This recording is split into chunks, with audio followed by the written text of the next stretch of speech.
Стандардите за изградба на згради гарантираат дека структурите се безбедни, функционални и издржливи. Овие стандарди треба да покриваат квалитет на употребени материјали, дизајн, градежни процедури и проверки на усогласеност.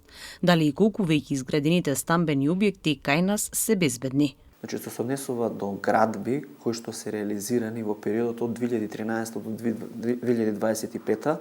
Зошто го потенцирам тој временски период е затоа што согласно законот за градење се направени алатки кои што се одобрени урбанизам градежно земјиште. Со чекорите кои што се предвидени за добивање на одобрение за градење, постои чекор кој што изработка на елаборат за ПП заштита на секоја градба. Значи, со изработката на елаборатот на ПП заштита на секоја градба дел на информации кои што се стават од аспект на безбедност и несигурност, а се ги опфаќа фазите на електрика, машинство и водовод, кој што како елаборат за ПП заштита кога ќе се изработи во фаза на проектирање, се прикачува со сите останати проекти кои што се задолжителна обврска при изработка на основна проектна документација и како такви се аплицираат до општината од страна на барател, а од друга страна како општина која што треба да направи одобрување на самиот проект има чекори во повеќе фази кои што се водат. Со аплицирање на самиот проект, еден од условите кои што може да продолжи проектот понатака по однос на пресметка и комунали и сето добивање позитивно мислење од Дирекцијата за заштита и спасување.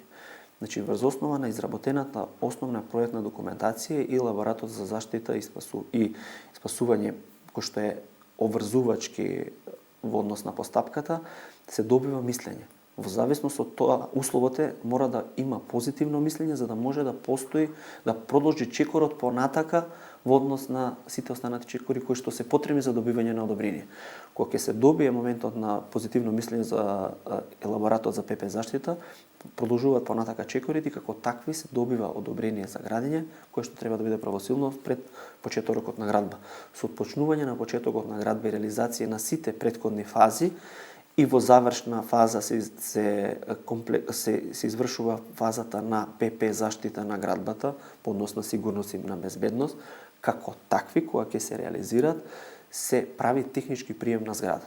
Едукацијата на населението е клучна. Еден од приоритетите и главните услови за да се направи технички прием на зграда е функционалноста на ПП заштита на самата зграда. Се прави сценарио, условно на пожар, кај што пред се во подземните нивоа, кај што се паркинзите, кај што имаме зголемена опасност од појава на пожар, нарушена безбедност и сигурност на самиот објект, самата автоматика која што се инсталира и системот кој што е инсталиран за гаснење се прави сценарио за да се утврди дали ПП централата, дојавувачи сите уреди кои што се инсталираат, се функционални.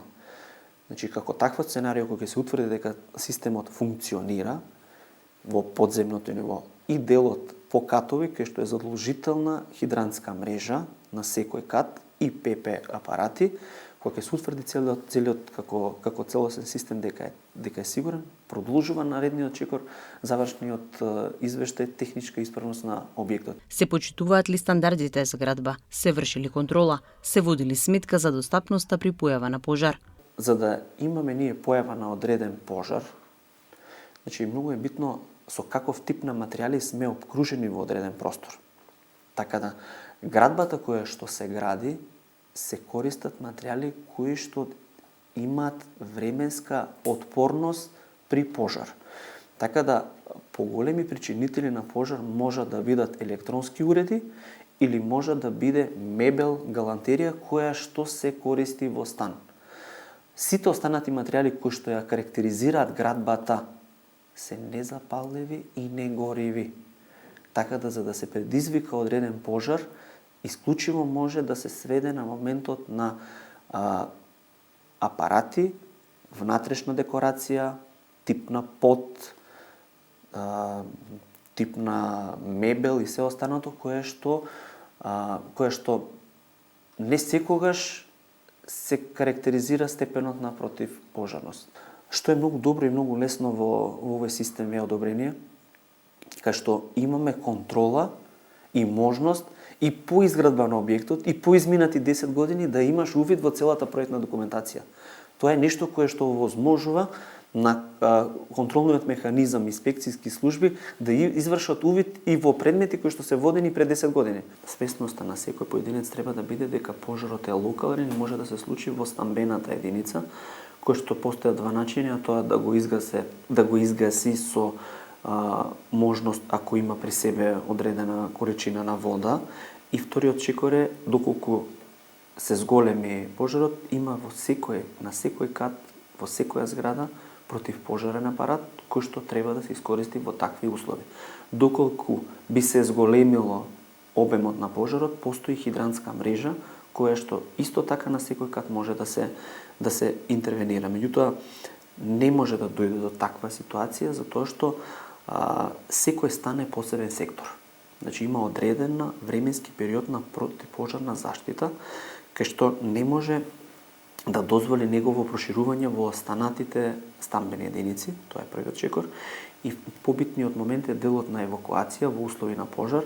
Секој од станарите треба да се упати преку скалишното јадро, затоа што во услови на пожар лифтови се забранети да се користат, затоа што можат да направат дополнително несакани последици. Така да секторот кој што е скалишен простор е исто така противпожарен сектор, кој што во тој простор има самиот простор е изолиран со противпожарни врати и во услови на пожар невозможно е во тој дел да се појави пожар, така да во тој дел, независно со тоа дали е потребно да се направи одредена комуникација 5 минути, 10, час, 2, 3, воопшто нема да се доведе во опасност никој од корисниците од нас луѓе во услови на пожар. Купувачите треба да бидат свесни во што инвестираат, потенцира Јакимовски, бидејќи не секогаш цената е присудна за квалитетната градба.